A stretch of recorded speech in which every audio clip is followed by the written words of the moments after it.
షిరిడీలో సాయిబాబా నివసించే అప్పుడు సాయిబాబా పెంచిన తోట ఇది. ఇందులో బంతిపూల విత్తనాలు నాటుతారు.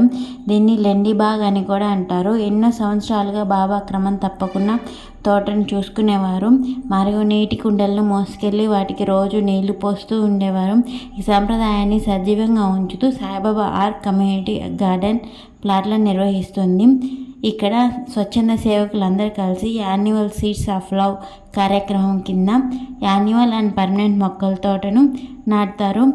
ప్రతి సంవత్సరం తోటలో గులాబీలు, బంతిపూలు కాలానుగుణంగా కూరగాయలతో పాటు అన్నీ పెరుగుతాయి. తోటలోని పువ్వులను వివిధ పూజా సేవలలో దండల కోసం ఉపయోగిస్తారు. కూరగాయలనైతే ఉడికించి బాబాకు నైవేద్యంగా అర్పించి తర్వాత అటెండ్ అయిన అందరికీ ప్రసాదంగా పంపిణీ చేస్తారు. మేము సాయిబాబా గార్డెన్ దగ్గర అలాగే అక్కడ మొక్కల దగ్గర అన్ని దగ్గర తీసుకున్న ఫోటోలు అయితే ఇవి.